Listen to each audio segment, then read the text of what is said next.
This segment is brought to you in part by the Canadian Historical Arms Society, owners of the Genesee Range, the premier recreational sport and training facility in Western Canada. See us online at historical-arms.com. The Quiet Professional, a podcast about law enforcement, security, justice, and politics.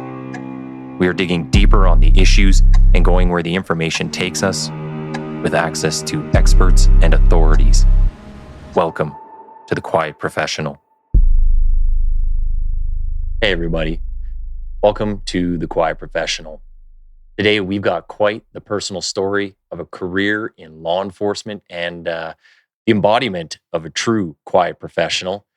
For this, I've got Rich Oakley on the show. Rich had a career in law enforcement that spanned over 30 years, including 23 with the Drug Enforcement Administration.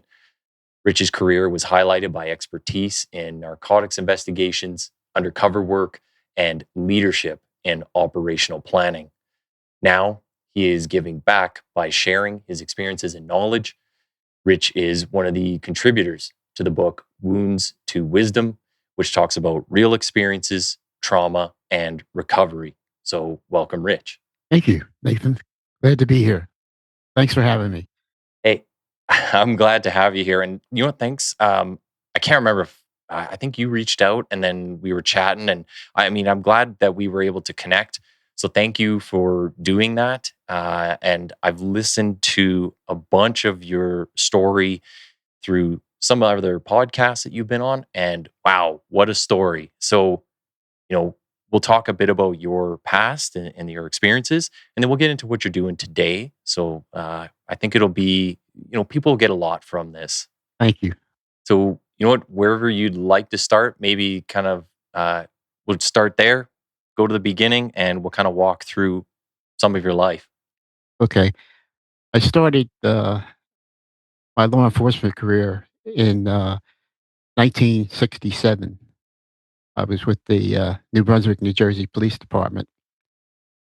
There weren't many black officers at the time that I went on the job. There were no female police officers at all. Forget about it. If you had a female that needed to be searched, they grabbed one of the secretaries or Really? staff to do the search, right?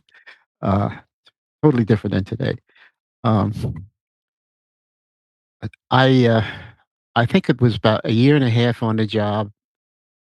I got promoted to detective, and that was some of the older guys were really shocked. They said, "Wow," but they weren't surprised. They said because of the work that I was doing, I made a lot of narcotic arrests on patrol. We went to the police academy that we went to at the time in the '60s. None of the local jurisdictions had their own police academy. So they sent us to the New Jersey State Police Municipal Academy down in Seagirt, New Jersey, Okay. which was on an old National Guard base. So we had all the trappings of a military base, you know, and it was a live-in academy. They could really do whatever they wanted to you. Oh, absolutely. And they did. Yeah. And they did. They'd have us up out on the drill field at 5:30 in the morning, doing PT and everything. Then you'd go in and have your chow, then you'd go to class, and lights out were at 10 o'clock at night. Our showers were, maybe 50, 50 yards from what, the barracks. So you had to walk to the shower at night or whatever. The chow was typical military style. You walk in with your tray, and guys would throw the food on it for you. And right, we had khakis and a dark navy blue cap, which you had to keep tucked in the back of your base of your spine when you were in class. Right, and I'll never forget one of the guys in my class.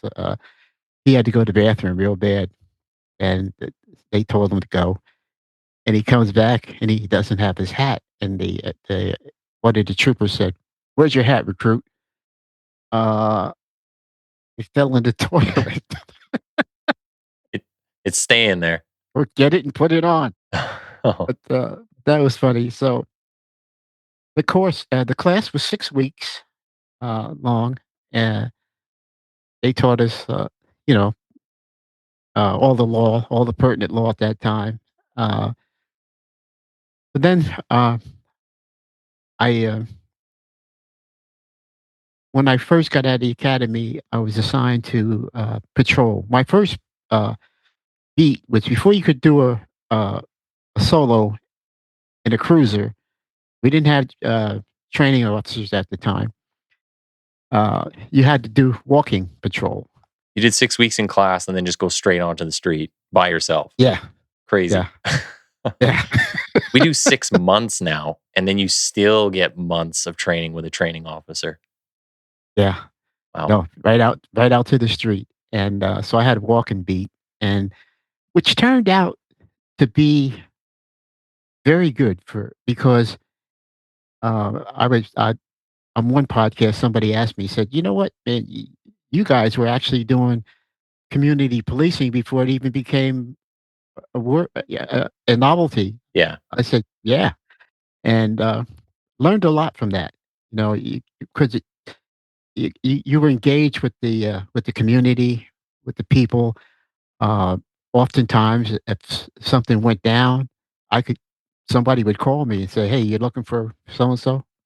When you're walking the beat, how big is the area that you're assigned to? Because I'm going to ask some follow up questions to this. Like, how big is it that you're assigned to, and where exactly? Like, is it a certain demographic, certain Hmm. I don't know, socioeconomics, like where people are in Yeah, kind of society? yeah. I was typically in. Well, I had actually two specific walking posts. One of them had three, four bars. One bar was called Manny's Den, which, excuse me, was a gay bar. Mm. Uh, I found that out when one of the senior guys took me. He says, it was one winter night. He walks up to me. He says, "It's cold, all right?" I said, "Yeah, come on, let's go have a coffee." So he takes me into this place, and my eyes had to adjust to the darkness. Mhm. And so we sit down having coffee, and I see all these guys dancing with each other and stuff. And oh, okay, so that was my first introduction to Manny's. Then down the street from Manny's, we had the Golden Nugget. The Golden Nugget was an interesting place because it was at the time we had a lot of transvestites, Okay. right? And what they would do, the Golden Nugget was right in front of a bus stop.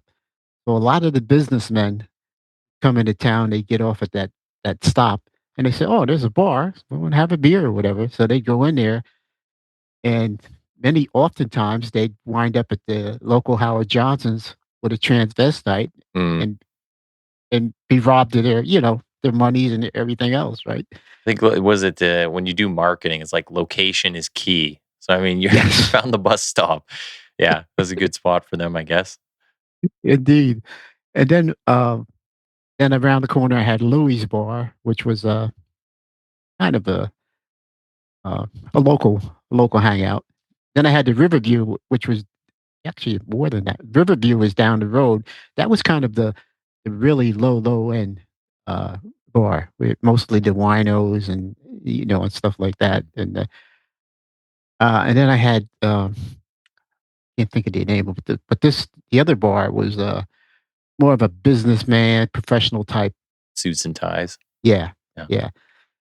And the area that I had would probably encompass maybe a 10-block area. Okay. Walking it, and had a fire station on the beat, which in the wintertime came in handy because the fire guys would leave the door open for me if I wanted to come in and warm up, you know, because you're out there by yourself.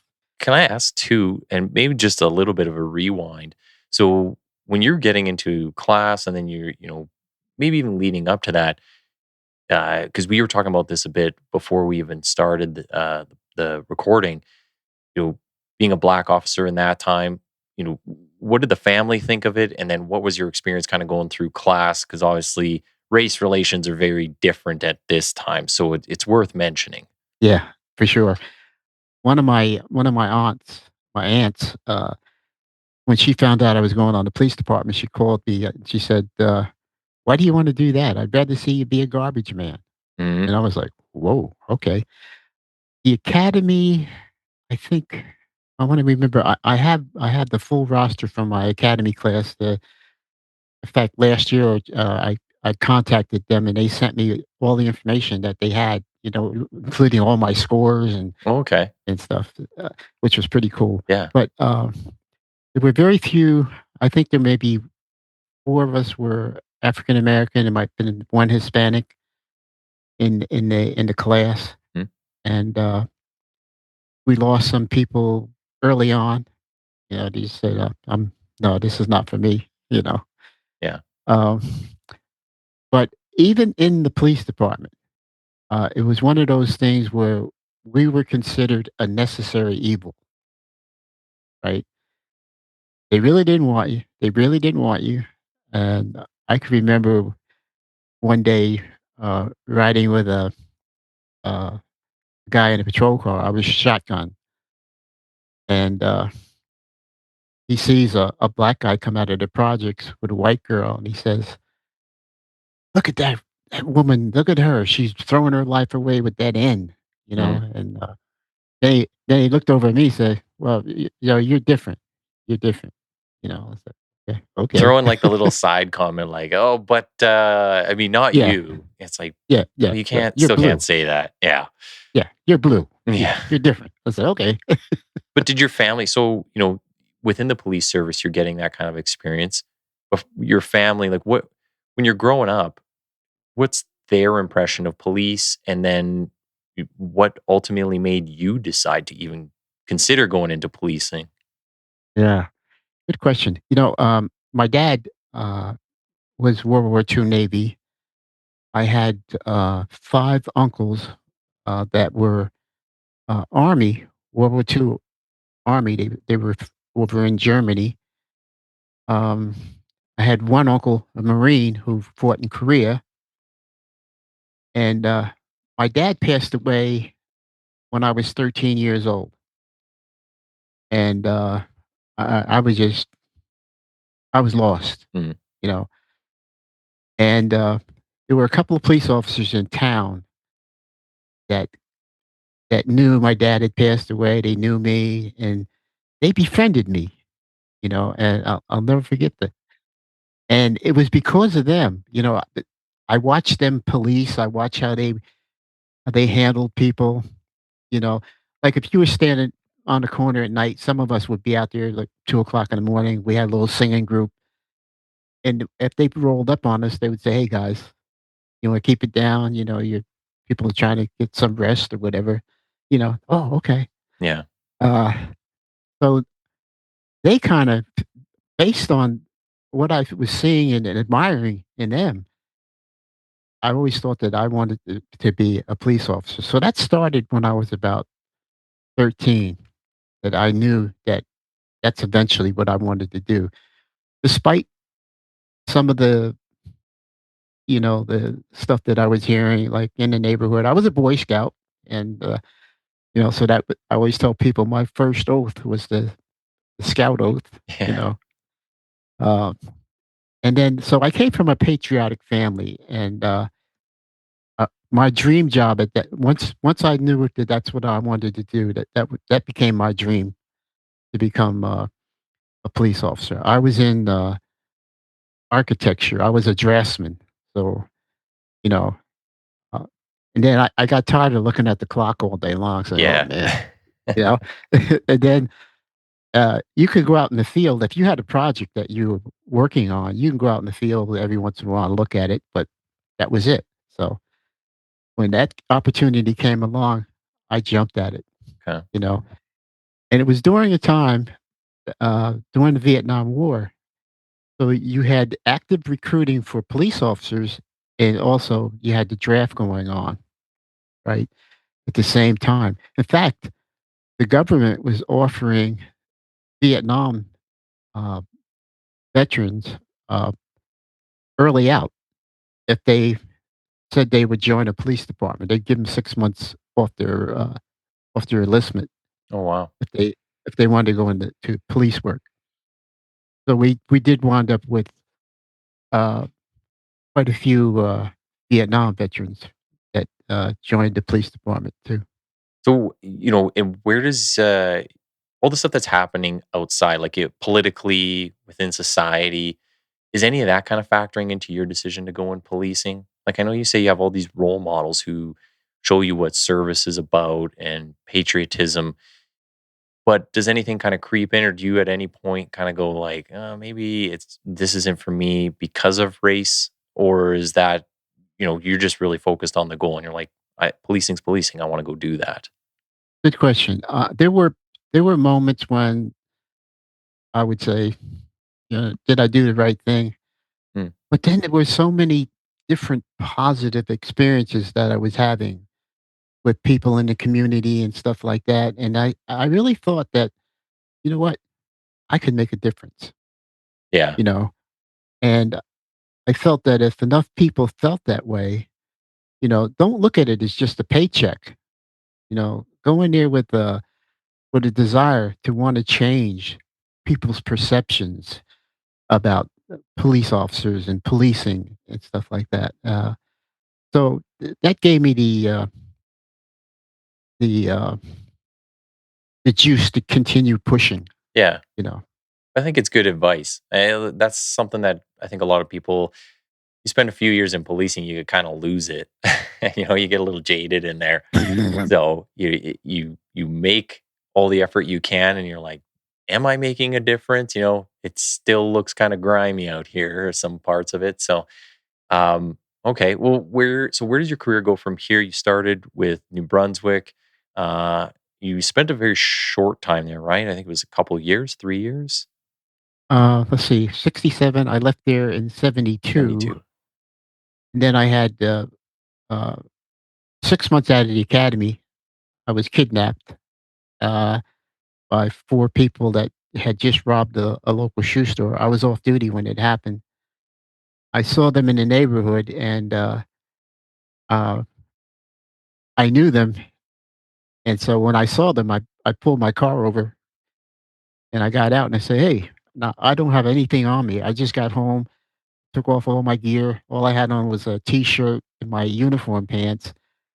Uh, I pulled up. I had a '65 Mustang, and I said, "Hey, what are you guys doing?" And before you could bat an eyelash, two of them pulled weapons out, forced me in my car And you say you knew him, but like you knew him as drug dealers, as as drug bad. dealers. Okay, for Yeah, through the work. I was like, maybe this is like an yeah, old high school group, and you're like, "Hey, I recognize you guys. What are you up to?" And then yeah, like, get in the car. through the work. Uh, when I was in patrol, the narcotics sergeant one day called me on the radio. He said, "Hey, I want you to meet me over by Louis' bar." So I drove over, and he had these four people lined up against the wall. And he said, "If you ever see them anywhere, make sure you stop them Mm, and pat them down, see what they're up to." Right? yeah. Well, I did it, and uh, didn't turn out well. But So how does that story play out? Like, so they kidnap you, and then yeah, so they turned on the radio, and the news came on. It wasn't until that time that I knew they were wanted for an armed robbery in town. I think they got $4,000, which in today's money would be quite a bit, right? Mhm. So they drove out of New Brunswick down into the Trenton area, and we finally worked our way into New York City. My nightstick was still in the car, so they started hitting me with that, and they said they were gonna kill me. They were talking about the Lindbergh Law and all this other stuff, right? And, so finally, there was one guy that was sympathetic. He said, "Man, let's just pull over and throw him out and leave him somewhere," right? And so we got to West End and 72nd Street. They jumped out of my car and bailed. I mean, Okay, so they left you there with the car. yeah, Okay. left me there with the car. And, uh, NYPD is they're amazing. I mean, you talk about finding a needle in a stack of needles. I Mhm. mean, these guys are incredible, So I went to New York, spent about a week over there with them, Manhattan North, and they came up with them in a matter of a few days. I mean, they, you know, got their informants out and, didn't take them long. Uh, I mean, you have a bunch of these experiences. If people, they listen to this podcast, but I recommend they go listen to your other appearances elsewhere because you have a lot of things that happen throughout your career, and we'll touch on a few of them here. But that was one I hadn't heard on any of the other podcasts. So, uh, at that time, could you just walk up to people and do a pat down on them for no reason, like no particular reason? yeah, if especially back then, if you were a convicted narcotics offender, you had to carry a card, identification card. That says I was a drug dealer?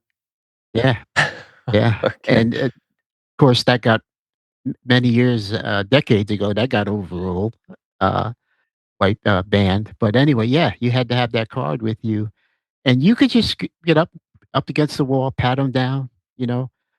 Uh, with Terry, I think that came out in '66. The Terry frisk, stop and frisk. But Oh, okay. yeah, yeah, you could do that. Such a different time than now. If Yes, you even try absolutely. to you look at someone wrong, they're putting a camera in your face now and you're getting accosted. So you have this kidnapping experience. Let's keep going through some of the events of your career. So after that happened, I had a couple of investigators from the Union County Prosecutor's Office come down to the police department.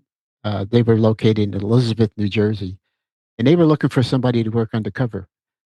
And so they asked the chief. They said, "Hey, well, the Middlesex County Prosecutor's Office referred them to me because New Brunswick was in Middlesex County, so those people, the prosecutor's office, knew me and the work that I was doing." So they asked the chief if they could borrow me for, a few weeks to work some undercover for them.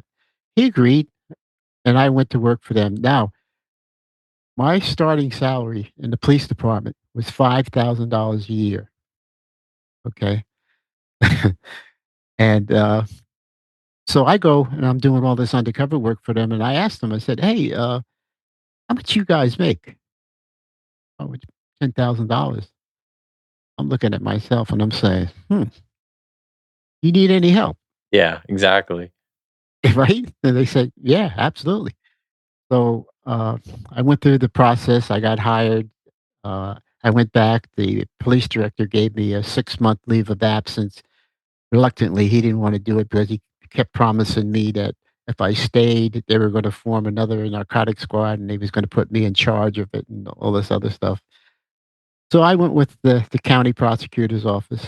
And I'm with them, strictly undercover, on the street, no backup at night, buying drugs. And so near the end of my stretch with them, here come 3 agents from the DEA, from the Newark division. Okay. So they come to Union County, said, "Hey, we heard you got a guy that works undercover." "Yeah." Rich Oakley said, "Yeah." Said, "We'd like to borrow him because we got some good uh, cases, but we need a black undercover agent."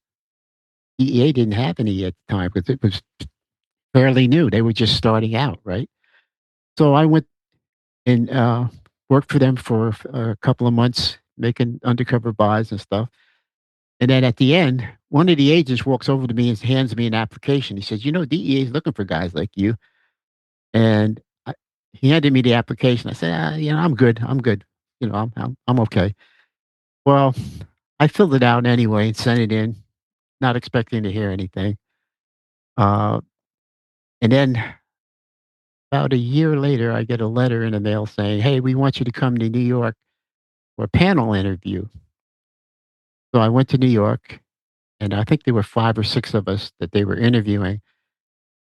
First, you had your individual interview, and then they put us together, and they gave us a topic. I think it had something to do with baseball, and they told us they wanted to see us discuss it among ourselves. I guess they want to see how you interact or, that kind of stuff. The gift of the gab, and yeah, Yeah, yeah. yeah.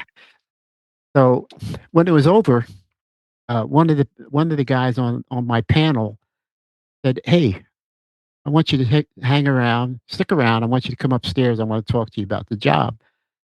And so it was funny. He said, "You scored a 4.5 out of a possible 5 for the interview." And he said, "You want to know where some of the guys knocked you down?" I said, "Yeah." He said, "They thought you had too much hair." I had a huge afro. I mean, unbelievable. I mean, uh, I have pictures on Facebook of. I mean, this. Whew. I mean, I had a hairdo, brother. But that's an easy fix, though. So they Yeah, shouldn't lose yeah, points. yeah, exactly. That's what he said. He says, whatever." Uh, so then I go to the DEA Academy. I get a letter in the mail saying that we want to offer you a position with the Drug Enforcement Administration.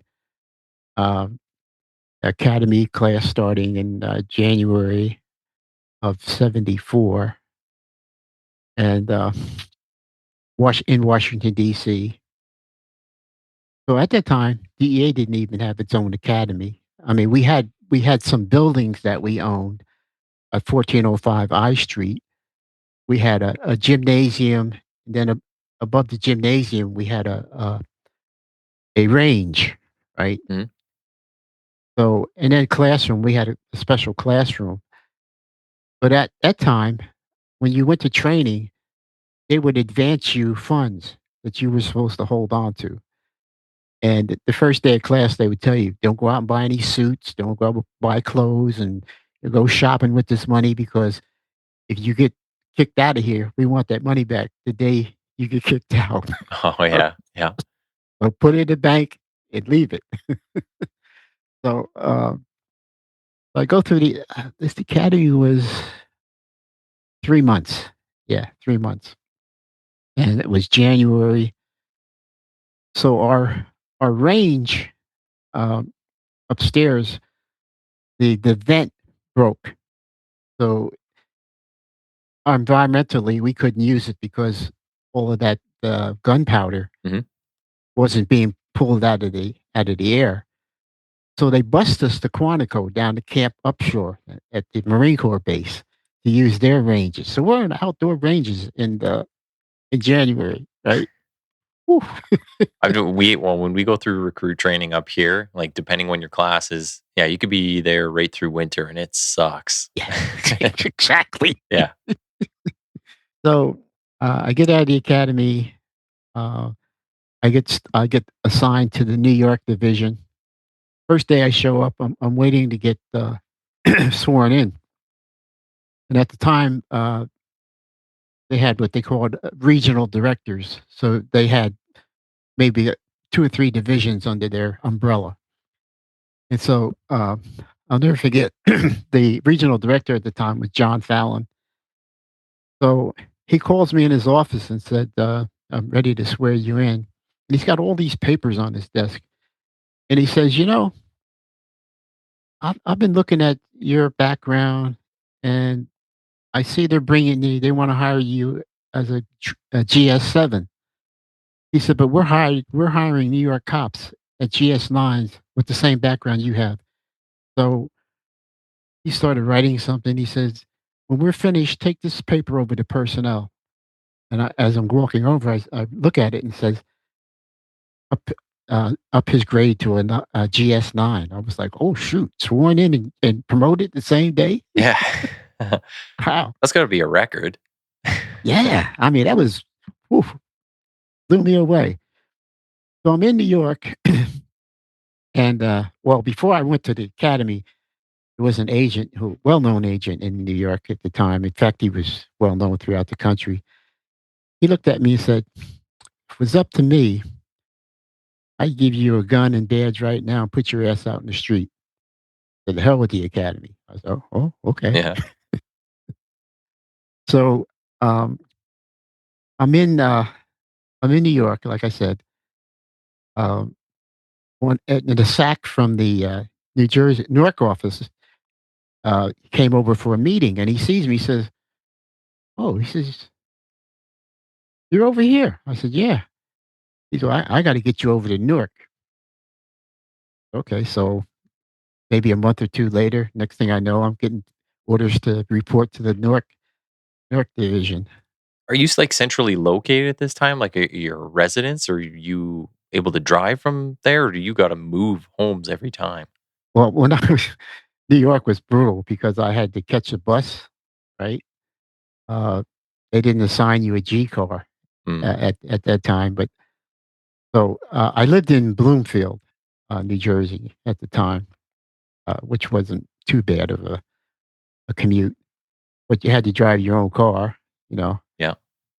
Uh, so at the time, I had a Javelin. I thought that was the coolest car going. So I get to Newark, and uh, they go down to sign me a government car, G car we called them. And I looked at it and I said, "You got to be kidding me!" They were Javelins, Oh, really? Javelin, Like, why did I buy this one then? Or you could right? sell it now, anyways. And no, Javelins were notoriously for being light in the rear end. So, and we had snow and ice to deal with in New Yeah, Jersey, so that could be tricky. yeah. But yeah, So- and then I became I worked there. I was assigned to the task force. I became then DEA started um, what they called divisional training coordinators, and your job was to, excuse me, do public appearances in schools, anti-drug, drug education, Mhm. set up 2-week state and local police training schools. So that was my bailiwick. Um, I did that for a while, and then in '87 I got promoted and transferred to San Francisco as a group supervisor. So I went out there, uh, 3,000 miles away, Yeah. and it started my supervisory activities. I was there till 1991. I was there for the quake of '89. Right? Okay. I'm sitting in the office, and all of a sudden the stuff on the wall starts to rattle, and you could feel the vibrations, right?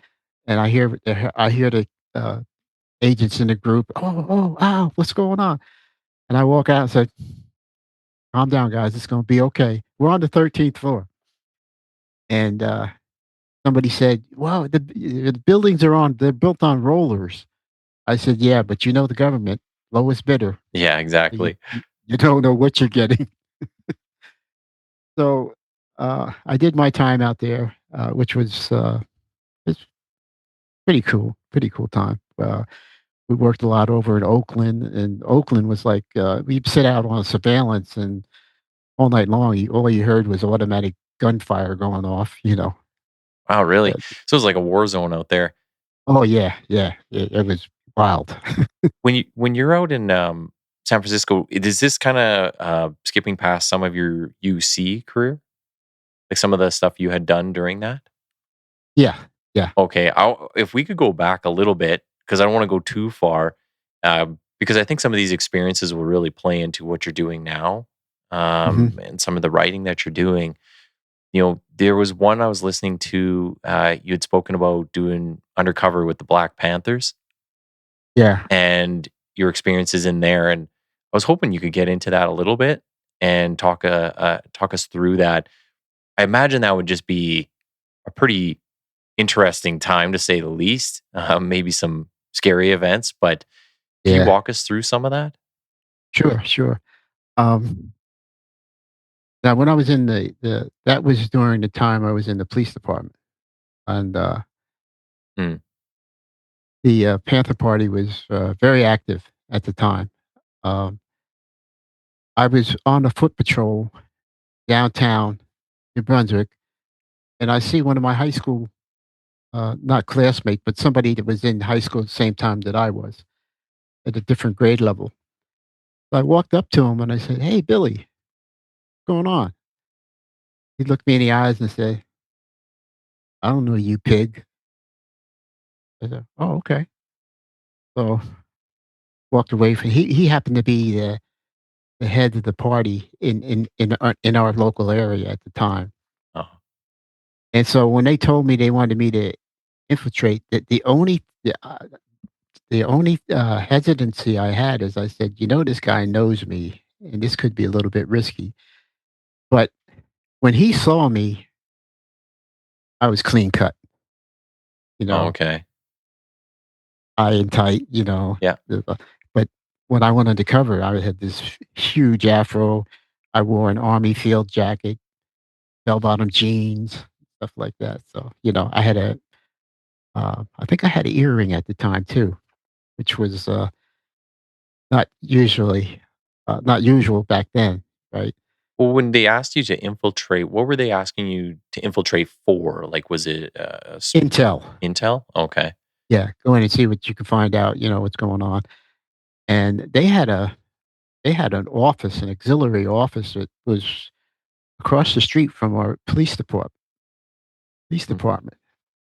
And we got in there one night and got a hold of you know, some of their they had a target list of people that they wanted to consider taking out. They could, you know.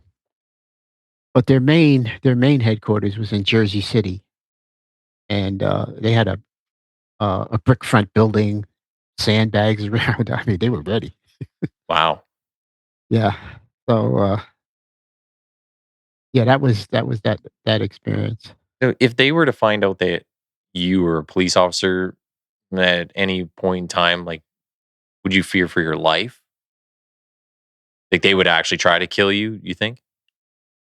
You know, it's a good question. I'm not sure whether they would just, you know, sell me out Mm, or, you know, or want to do some kind of violence. You know, it's hard to say with them. yeah.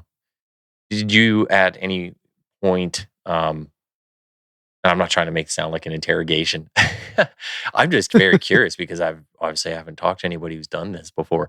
But, being a black officer, do you, I don't know, can you sympathize with any of their cause? Like, is any of it you're like, "Ah, I kinda get that," or is it the whole time you're able to just stay in police mode? Because I know that becomes a thing when officers now handle informants, right? You can, I forget what they call it. It's not is it Stockholm syndrome where you kind of Yeah. sympathize with like the person who's Yep. doing the bad to you, but something similar. Hmm. But essentially, you can become too friendly with your informants. So I'm wondering if that's like a thing that maybe when you were in there and you're seeing like, oh, they're fighting for this cause, and some of it might sound good, or Hmm. was that a thing for you at all?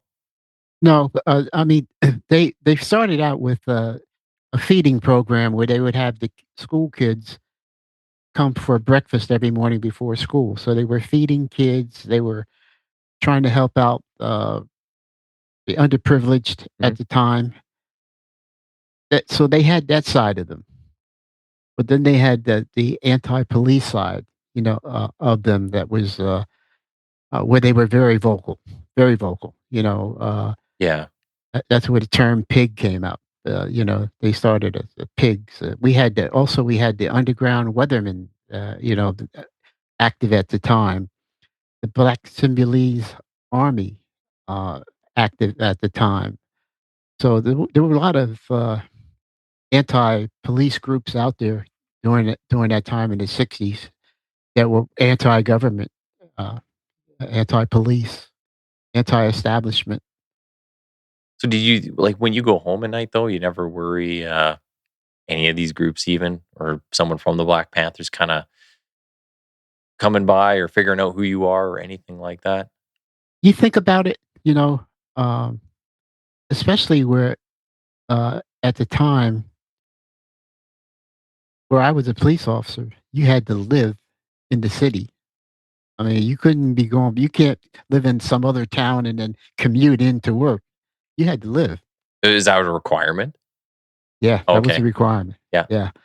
During that time, you had redlining going on, so Of Mm. course, that limited where you could live. So oftentimes you wound up living right in the areas that you were assigned to police. That's crazy. Like, Yeah, and I mean, that's even goes back to when I was asking at the beginning, just kind of like where you did your beat policing. Cause I know even now, sometimes the police services, they'll go, okay, maybe we'll put this officer in this area because they're policing their own people. So it's like a cultural thing. And it's like, okay, you'll be able to talk to them and kind of, get more than maybe somebody else will. So at that time, like, I guess you're kind of getting the same sense of it. Might be for different reasons. I don't know, but it was like similar. You're still in the community. Everybody starts to know you. exactly, So that'd be exactly. impossible to do, you see. It'd be scary. Yeah, Yeah. yeah, right. Um, yeah, so you had to live in the city, because, we were on 24-hour call, you know, in '68 when we had the riots after, Martin Luther King was assassinated. So we had a lot of stuff going on, riots based on that, uh, you know, tragedy. So and they put us out there on the front line, you know. Yeah. Yeah. So you imagine you're kind of bearing the brunt of a lot of the anger of Yeah, people. yeah, yeah. They figured that, you could go out there, you guys could probably talk them down and stuff like that. No, no, No. they didn't wanna hear it. They didn't wanna hear it. They treated us just like they would anybody else, you Hmm. know, spit in your face or whatever. They didn't care. Did when you were doing all the policing stuff, did your family ever kind of catch any flack, any of this backlash? Fortunately, no, which I was Okay. thankful for. Yeah. Yeah. I think it's one thing when you can kind of shoulder the load of things, and Mhm. to a degree, you're like, maybe I signed up for this or I knew what I was getting myself into, but the people at home, they have no clue. No And clue. then if this stuff kind of finds them, they're not prepared for it. They don't have the mentality for it. There's a lot of things that come with it. So that could be really, Sure. really tough. Yeah, they're living and shopping in the neighborhoods, in the stores and stuff, and, you always wonder if somebody says, "Oh, that's that cop's wife," or whatever, Yeah. or that's his aunt or his uncle or whatever, yeah. Well, and one of my experiences is from handling informants, and for some reason, I could go anywhere in North America. Every city I go to, I'll run into somebody from Edmonton, and it could be good or bad. And I'm just like, really? Of all the places I find you here, but you do that with an informant, and then you're with your family, and it's like, I don't want them to see my family. You Yes, know, right. so similar kind of experience. Yes. Yeah, definitely. Yeah, you really don't want them to know, you know?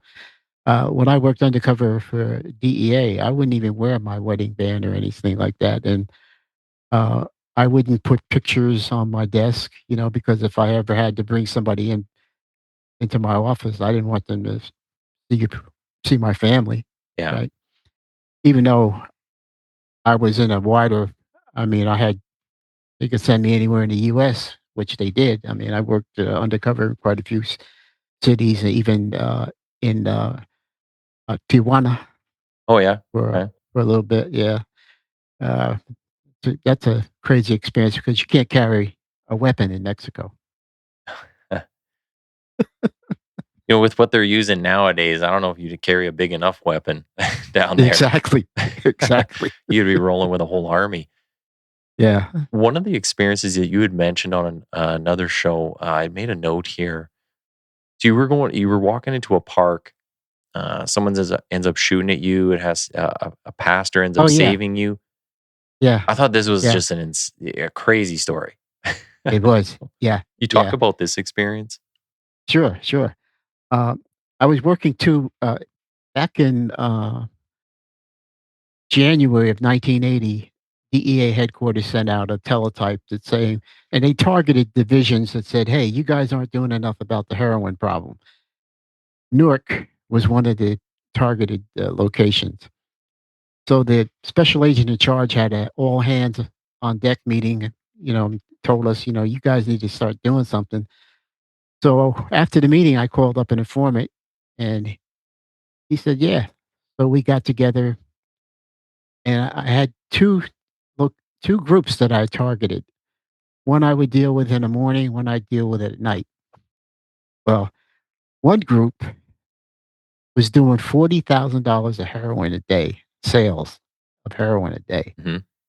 So I infiltrated them. And so one day, I had made several purchases from them. So one day, I meet the guy that they always sent, call him a mule, that always delivered the stuff to me. And I just made what we were going to consider the final purchase. And then after we got through the grand jury process, then we would take the organization down. So as I made the purchase and I'm starting to leave the bar, he says, "Hey, by the way, can you come back at 5 o'clock? We got a new shipment coming in and we want to give you a free sample." I said, "Sure."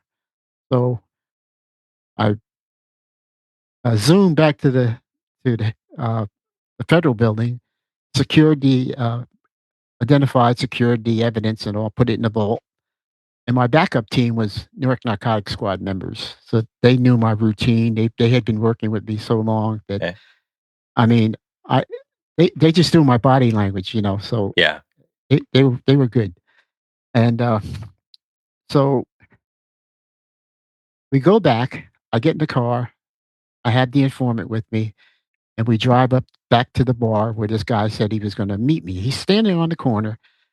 So he walks over to my undercover car, and he sees the informant. He says, "Hey, can we leave him here?" But, yeah. What's the problem? Well, I had problems with 2 on 1. I Mm. said, "Okay, no problem." So he's worried about getting robbed, essentially. Yeah. Yeah. Saying to myself, "Well, there's no money involved. This is supposed to be a free sample, so what are we worried about here?" So he gets in the car. He's sitting next to me in the passenger seat, and as we're driving, he's asking me about the dope that he delivered to me at different locations. "Hey, you remember that dope that we delivered to you at McDonald's? How was that stuff?" No. And I said, "Yeah, it's okay." Didn't want to get in, "Oh, great, it was dynamite." And they already know that they stepped on it a few hundred times, right? Yeah, So, yeah, yeah. so yeah, yeah, it was okay. So I'm starting to get a feeling that something's wrong here. I know something's wrong, and I'm telling myself, well, there's no money involved. So I don't know what the deal is here. So anyway, so we're going up Frelinghuysen Avenue in Newark, and I'm looking in my mirror. I see my backup team following me. So he says, "Turn left here, real quick." I make a left turn, and I'm in what is known as Wheat Craig Park. When I was high school, I ran cross country in that park with state championships and stuff. So Kind of foreshadowing what is about to come. yeah, Yeah. yeah, right. so so we pull up into an area like a cul-de-sac, and he says, "I'll be right back." So he gets out of the car and he goes down this embankment, and he comes back, and I notice his hands are dirty. He says, "Come with me. It's down here." Now I know something's wrong. I said, "Well, wait, you got people here? What's going on, man?" "Oh, no, no, no, it's down. It's cool." So he goes down the embankment. He thinks I'm following him. I'm standing at the top of the embankment. He turns, and the sun hits this nickel-plated 22 caliber, one of those break open type pistols, right? Okay. Fires the first round. I I hear the bullet whiz past my ear. Second round misfired. So I'm not armed, so I turn and I start to run. And I'm running in a zigzag pattern. He's behind me. Pow, pow, pow, firing away. I get down to the end of the road. I see a black guy sitting on the hood of his car. He says, "Hey, are they shooting at you?" I said, "Yeah." "Get in my car." So I jump in the front seat of his car. He reaches over the back and I grab his arm. I thought I went from the frying pan into the fire. He said, "What's wrong?" Yeah, exactly. What's wrong? He says, I'm just trying to get you some water. So he hands me a bottle of water, right? And he says, where can I take you? So I told him what precinct to take me to, and I notified my backup team and in the office what had happened. And what was funny is uh, we didn't find out till later on about this black guy when it actually came out. He came to the office and he said, "My name is Minister so," Mhm. and he said, "The night before this happened," he said, "I'm at home," and he said, "The Lord is telling me to go to Wheat Creek Park tomorrow," and he said, "Lord, if that's your will, I'll do it." He said he had no idea, but it was troubling him. So that's where he goes down there and he's sitting on his car, and lo and behold, here comes Rich Oakley with gunfire. Well, if you didn't believe in divine intervention before, I guess you have to now. Yes, That's right? crazy. Oh, it's unbelievable. Yeah. So we brought him in the office weeks later. We gave him an award. His brought his 2 kids with him, and you know, and then once that story got out about him being a minister and the background behind it, it was like, wow, yeah, So, like in totality, I mean, you're doing all these UC, years of UC, you're doing buys, sometimes by yourself, unarmed. yeah. You've been shot at, kidnapped. I mean, there's no shortage of stuff going on. Oh, What do you think was the hardest part of the job and that led to like the impacts on the health and the stuff that you're getting into now, where you're talking about your story and doing some of the writing? yeah. It started with the kidnapping, Hmm. right? Back then, there was nothing for you, right? There was no help. They didn't know about PTSD until Vietnam veterans started to come home from the war, right? So it was the old John Wayne syndrome. Get up, dust yourself off, get back on your horse, and keep riding, right? Well, I think you were saying too with the because I noted this here, the one with the minister where he saved you. Um, there was no decompression. It was like the next day, you're just like back on the road. Thank you. Like I just got shot at yesterday. Thank you. Good point. The next day I walk in the office, they already had an undercover assignment set up for me. And so after it was over, I said, why did you guys put me right out? I'm raw. Why did you put me right back in there? Well, we were afraid you might freeze up. I said, supposing I froze up while I'm there. Yeah, nobody seemed to look at it from multiple angles. Yeah, yeah. No, no. Yeah. So that started it. I started drinking after the kidnapping. And I mean, I went down that rabbit hole. I mean, I tell people I had an intimate relationship with Johnny Walker, Johnny Yeah. Walker Red, you know, and I just drank and I drank. And I had a, this is while I was started while I was in the police department. I had a buddy that owned a liquor store. If I knew I was going to be working past 10 o'clock, now this is even while I was with DEA, I would call him up and say, hey, I'm going to be working late tonight. Can you take care of me? Mhm. And he knew what to do. He'd take a fifth of Johnny Walker, put it in a bag, take it outside, and put it behind a garbage can. I'd pull in, pick it up, go home, open it up, drink it, pass out, Mhm. go to work the next day. And that just continued on.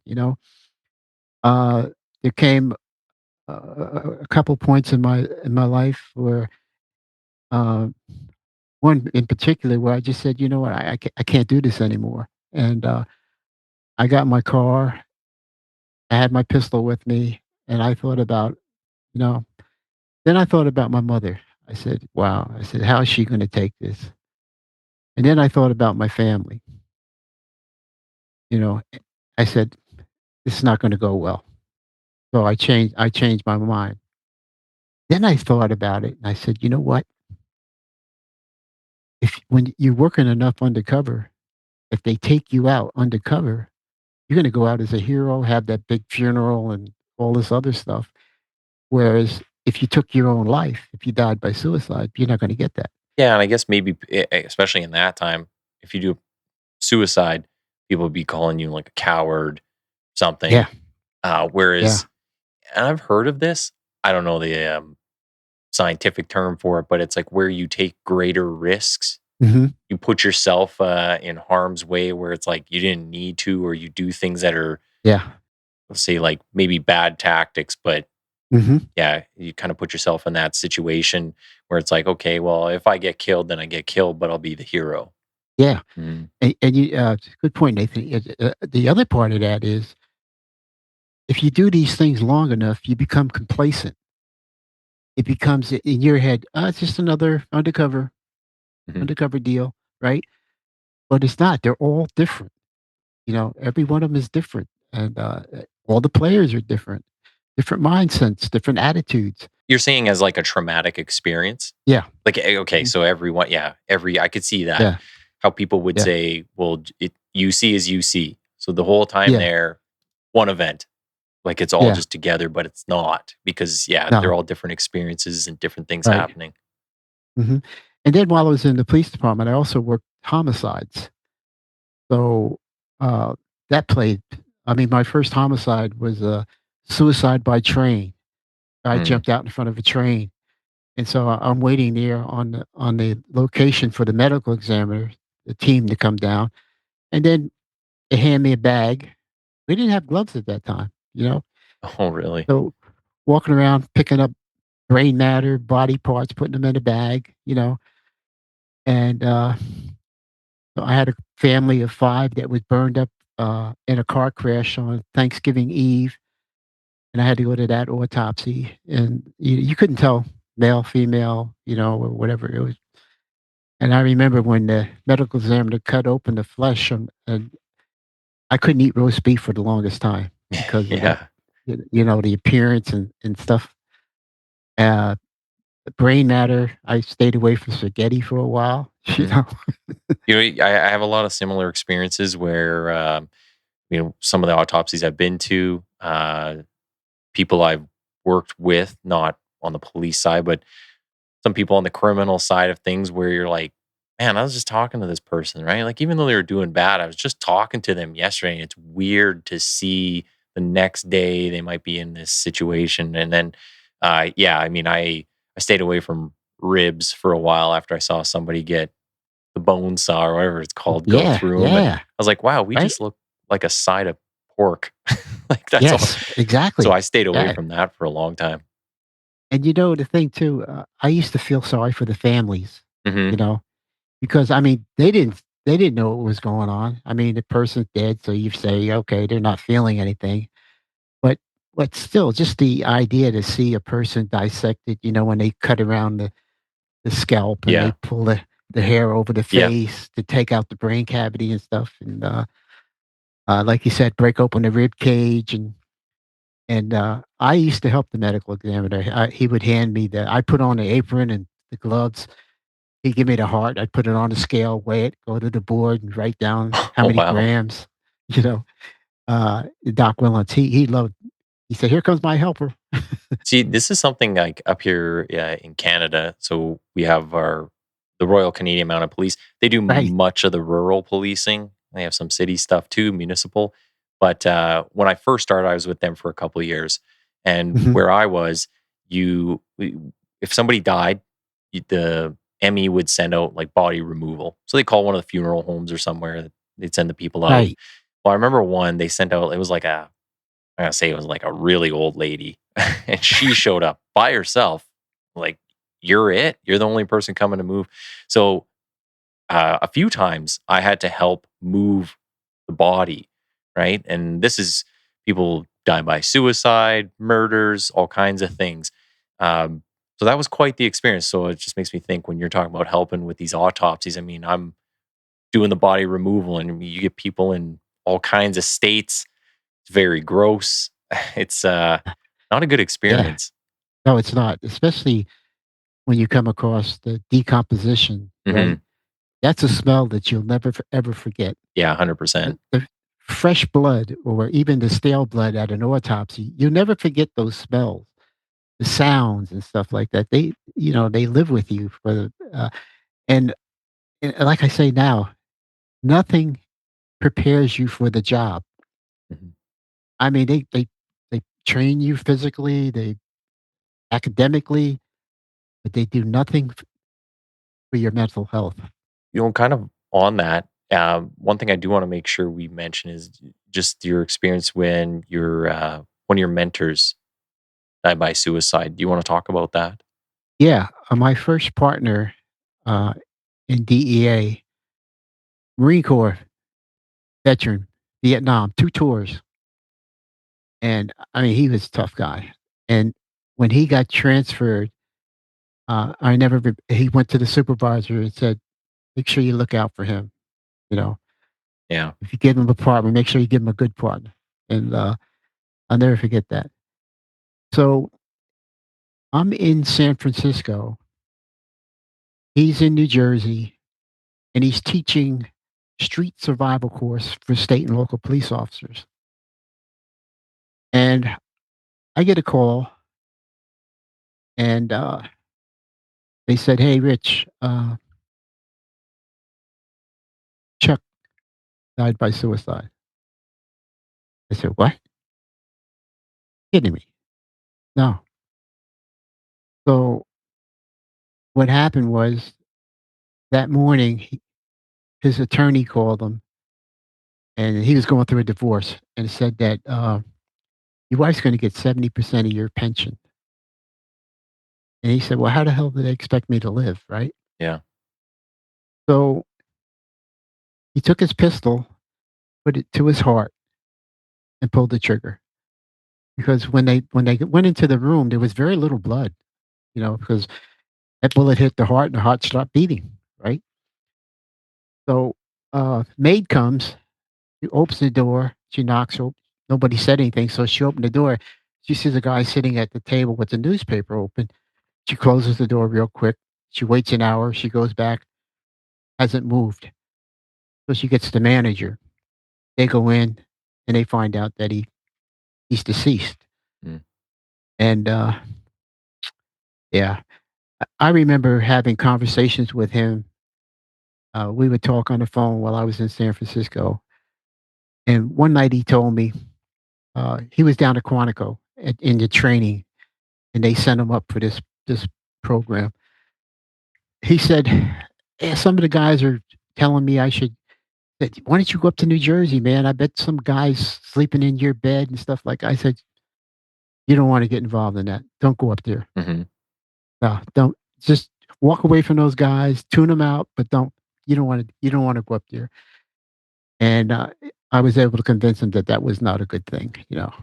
Uh, but then when that happened, it just blew me away, man. Never expected it. And you often hear that. People say, "Well, there was no warning sign," you know? There are signs, but a lot of people don't pick up on them. Yeah, don't I just recognize.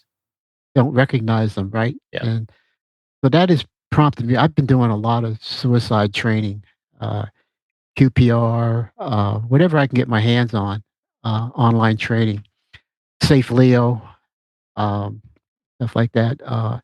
With Safe Leo offers free training uh, through the Department of Justice grants and stuff like that. So, So you're, coming through all that, and you didn't first ask for help till like the end of your career, or just after. It was after 30 years. It was the first time. I mean, given the times that you were in, and like you were saying, I mean, people didn't even know about this and didn't know what to call it, and there weren't all these studies like there are now. mhm. Um, so how do you help people now? Like, how do you get them to? Can you even make them proactive on it in some capacities? Like, how are you helping everybody with what you're doing? um, 1986. I had to look at my Yeah. certificate. 1986, DEA started a trauma team program, and it was each division was supposed to select a person, peer selection. So I got selected. I went through the training, and during the training, they showed a couple of films. One was To Live and Die in L.A. They didn't show you the whole film. They just showed excerpts of how cops under duress and stress and trauma react. The second one they showed was The Onion Field. And when the lights came on, my shirt was soaking wet. So the psychiatrist said, "Rich, what happened? You want to talk about it?" Hmm. I said, "Yeah, that reminded me of something that happened to me. Do you care to share it?" And I told him the story about the kidnapping. Now, that onion field took place in 1963, February of 63. My kidnapping was in 67, 60, 68 rather. So I hadn't even heard about that, the onion field incident, right? Um, so it wasn't until I went through that training, I get to headquarters, and they had clinicians on hand. So I decided to go and get some help. And I remember my first session, they go through your childhood and all this other stuff. And I remember her saying to me, she said, "You had an awful lot of losses at such a young age, you know, and then losing your dad, you know, at 13, that was that was a really tough one." Uh, so then once I started to get that training, I started to understand myself. Now, my wife of 17 years, we got divorced, and I went to her and I said, "Listen, we have grandchildren together. There's no need of us being in a situation where, well, is your dad gonna be there? Is your mom gonna be there?" type situation, 'cause it only hurts the kids. Yeah. So I said, "I wanna apologize to you because I did not know who I was at the time. Mm. I didn't know who I was." And she accepted that, you know? In fact, I mean, I she told my youngest daughter, she said, "If your dad was the way he is today, we'd probably still be married," you know? And and it took a lot out on my daughters too, because they see me come home and, pour a drink, sit down somewhere, be quiet, not talk, and they didn't understand. Sometimes they thought they did something wrong, right? And so when I did my first time I told my story on The Power of Our Story, one of the guys, I don't know if you saw that video or not, but, one of the guys, asked me to, he said, "Whatever you do, make sure you share this video with your daughters." Okay. And I did. I sent each one of them a copy of it, and they said, "Wow, Dad, now we understand. Now we understand." And we never knew well, "I didn't know this about you. I didn't know you were kidnapped. I didn't know this. I didn't know that." Well, he didn't talk about it. And my generation, for some reason, was labeled the silent generation. Hmm. Well, I guess you got to also think like how do you convey that to a kid or teenager, whatever age they might have been at that time, but even to your I spouse. I mean, like we were saying with some of the stuff earlier, they're not involved in that life, and it's very hard to contextualize a lot of it for them Yes. Yes. to a point where maybe they kind of understand, but they'll never fully understand because unless you do it, you you it's not the same. There's just no way to Exactly. replicate it, so it's hard. Um, Yeah. yeah, no, and just with the last few minutes here, I've kept you over time, so I apologize. Oh, that's Um, fine. No but worries. I really do appreciate the time. You're doing some of the writing now, and I mentioned the book at the start, so I'm wondering, like, what's the feedback been from that? How's that experience been for you? It's been good. In that book, I share the kidnapping story. Hmm. In fact, the title of it is "Rookie Cop's Longest Ride." Oh, yeah, okay. Yeah, and in fact, if you uh, send me your address, I'll send you a signed copy of it. Well, I appreciate that. Yeah, but so after I started telling my story on one of the other podcasts was the Sheepdog Impact Assistance. Hmm. I did for them. Um, and a couple others. Clee Tillman. Yeah. I did one for him, and I haven't done other. I know there's um, a what do you call it? A retired dispatcher, female dispatcher on the Power of Our Story. She's probably Deb done Green. 40. Yeah, Yeah. yeah, I've had her on here. She's really good. Very good. yeah. Actually, and the way that kind of came up was she reached out and I had moved away from some of the topics around mental health. So I'd moved away from that. And then I got a message from a person who works in our communications. He was like, hey, maybe you Mhm. should talk to some people about these type of things, like what their experience is. And I was like, well, I got the perfect person for that because she's already doing podcasts. She's polished on it. She's got quite the story. So I was like, yeah, I mean, so I reached back out and we made it happen. So yeah, she was a really good guest. Oh, yeah. Yeah, you know what? I think by just getting out there and telling your story, obviously it helps you Mhm. and it's the family. But do you have a bunch of people that reach out and want to hear more? Did they ask you for where to go for resources? That's one of the things that I'm trying to do now, Nathan, is to, uh, and it's I don't know what to I reached out to a local newspaper, and I told them what I'm trying to do. They Mhm. weren't interested, Oh, so I okay. said, "Wow," you know, uh, eh, I wanna get the message out to let people know that first responders, veterans, whatever, that it's okay to ask for help. That's a sign of strength. It's not a sign of weakness, Yeah. right? And you need to unburden yourself with some of the stuff that we compartmentalize. We push it in the on the back burner, and all we're doing is uh, triggering our amygdala Mhm. and put it in high stress all the time. You know, every little thing that happens, we're in fight or flight or freeze mode, right?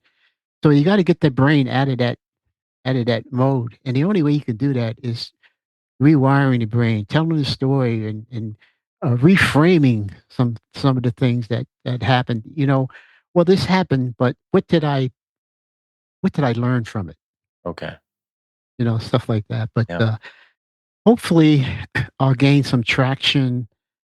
Where I'll get more people reaching out. I have a private website on Facebook.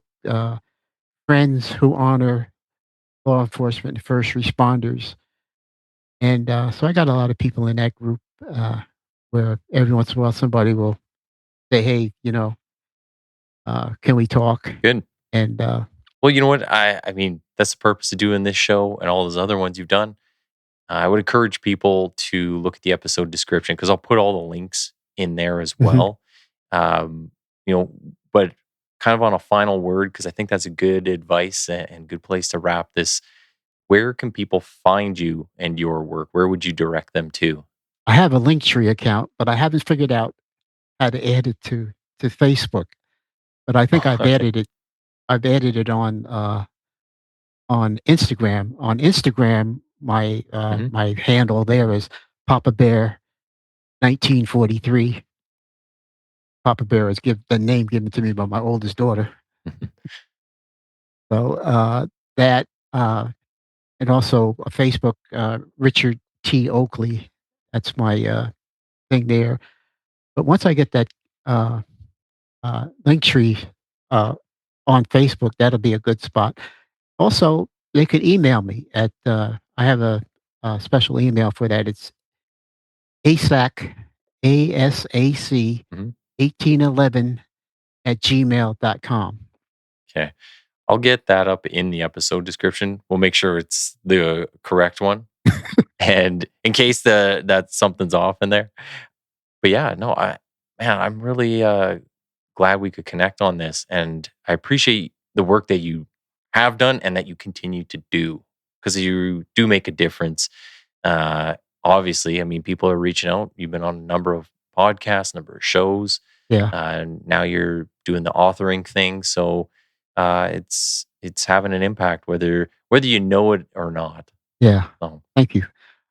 I'm working on my own book, but I'm just right now I'm trying to reach out to find editors or publishers and stuff like that. So Okay. yeah. Well, once we get that, we'll have to have you back on and we'll talk about the book. Okay, definitely. All right. Thanks a lot, Rich. Appreciate it. Thank you. I appreciate you having me on. Hey, everyone. Thanks for listening in and following along with the discussions.